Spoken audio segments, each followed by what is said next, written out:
His name, Merlin.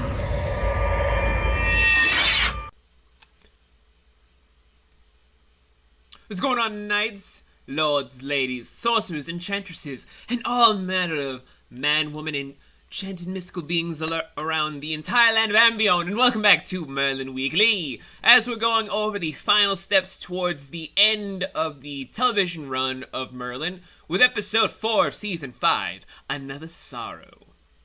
Synopsis time!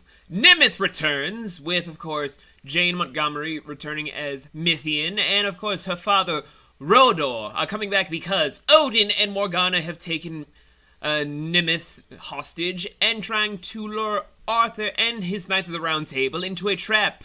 Will it succeed? Will Merlin try to stop the whole thing? Will Morgana just be a huge bitch? We'll find out in the episode. Now, I really just stress for you guys at this point in the full-blown review series to stop, watch the episode, and then come back and we'll talk about it here. I probably should have stressed this before in past seasons, but anyway, you guys probably already saw the episode when we did this, so let's talk about it. So, first thing I want to note about this episode is that it really has done a beautiful way to finally get sword and sorcery, you know, the stepping stone that makes Arthurian lore what it is, actually concrete. There was enough magic, swordplay, kingdom-like relations between leaders of diplomacy, and other sort of actions that kind of intertwined very perfectly. Everyone played an important role, even if they didn't have speaking roles. Everyone did exactly what they were supposed to do for their archetypes. It was a very well done thing, even if I was laughing at stuff like when they were in the forest setting, you could see raindrops or dew fall from the tree leaves to then just fall behind the scenes. It's just like, what the hell were these fucking people doing? I see rain in this scene and I can't stop.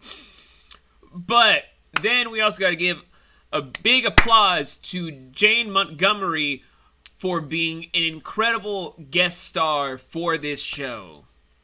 She did 2 episodes and she killed it.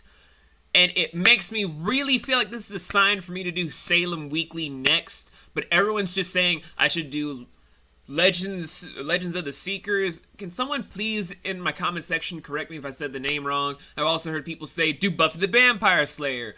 Do this, then the third thing. I'm like, I don't know anymore. This is like a sign since I brought it up last week to do it. Oh my god. But anyway, yeah, Jane Montgomery killed it as a supporting guest character. Really sold herself very well, showing a huge array of emotions very well, to where I'm just like, god damn! Janet, you are killing every scene right now!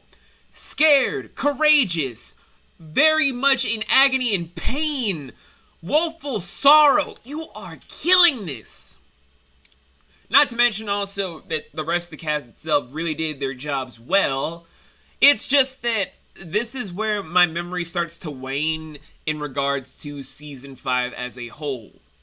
Episode 4, I think, is the last full-blown episode I could remember before watching it, and even then, it just became very murky for myself since a lot of the actions seemed to be superfluous. Like, the characters themselves become self-aware of what they're doing. Like, Arthur is very self-aware about himself being, quote-unquote, a dangerous wreck because he just jumps into actions without thinking, and it ends up becoming the bane of his existence because his own bane is his hubris and his reckless endangerment towards his own life. Merlin has to be the one that has to save the day a lot of times, so he's become very quaint to being the advisor and strategist for everyone around him when Arthur's just fucking around. And all the knights are just pretty much there for cannon fodder. Even a guy with a cowlick, where if you stop in certain scenes, you see a guy with like a huge cowlick in the middle of something that's like a very pristine hairdo. Like he just rolled out of bed, got the costume on, got into the set, and was just like, alright, gonna ride this horse now and hopefully sees my hair. Gotcha, bitch. I saw your hair. So it's kind of one of those things where, because of it having a whole self-awareness for itself, in a lot of regards, it's where my whole memory gets very murky. I don't remember the season that well because of it, and it makes it suffer for how I want to do this now. but it also gives me a fresh interpretation to do stuff what I wanted to do from the beginning, of taking apart stuff and just actually going apeshit with all the stuff I wanted to do beforehand. So we're gonna have some more fresh out the box reviews, since I don't remember the season that well to begin with. Along with those same remarks, it also kind of showcases an ever-growing problem, not for Arthur's side, but for Merlin's.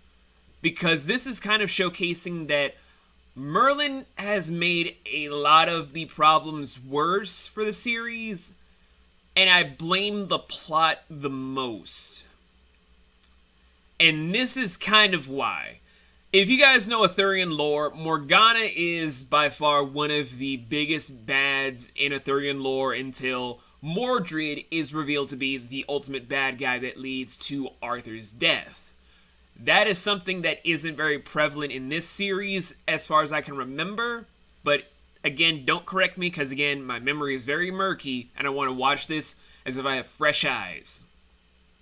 But from what I can remember, it was when Morgana gave up, and then her and Arthur's, in Arthurian lore canon, their illegitimate inbred incest baby grows up to then murder his father uncle. While with this, it's more or less Merlin's inability to hear people's advice a lot earlier on to end a problem before it begins. And I blame that on plot reasons because he's bound to the protagonist code of he shall not kill. And I've always hated that rule about protagonists, but we'll get into that when I do my own shows again. So, I don't know. I applaud all the stuff they were trying to do for Arthur's character because he's a character of peace. He wants to do stuff for uniting the kingdoms, which is a good thing on the sword front. But the sorcery front is where things get a little bit tricky. Sorcery has always been that duality process of good and evil in the series, about how one thing can be a slippery slope for another if it's for the wrong reasons. But it's become sort of a damning point for Merlin's whole point of view of everyone deserves a very strong will to live no matter what they go through, when he himself doesn't just pull the trigger for a lot of the bigger problems that are prevalent for the series. And that being Morgana herself. If he were to stop Morgana as she were, a lot of things would have stopped, a lot of things wouldn't have gone down, and the continuity would have been so much grander. Or, my favorite one, is if he actually trained Morgana himself so he would have gotten an ally. I mean, could you guys imagine what would happen if all of a sudden Morgana was the disciple of Merlin to learn how to do stuff a lot better, but only through actions with more ghosts and other sort of magical users? Would there be a duality process that would lead to her being either good or evil? Like, that kind of storytelling would have been nicer. I'm just saying. But we got this instead. And it's kind of sad. So all I'm going to say is, for the sword part, if you guys wanted to hear a lot of stuff of Arthur's story in all of this, Mythian's whole thing about trying to do stuff right for her father who's kidnapped by the episode's antagonist, and all the stuff with the sword play, how they did the diplomacy between the antagonist and Arthur, I recommend this episode. But if you're going to go in for the sorcery part, it is not that good if you just break it down in a logical basis, because a lot of these could have been solved a long time ago. Sad to say. So, I will see you guys next week with the next episode of Merlin Weekly, and it'll be with some fresh eyes, because now that the murkiness is setting in, I don't remember a damn thing.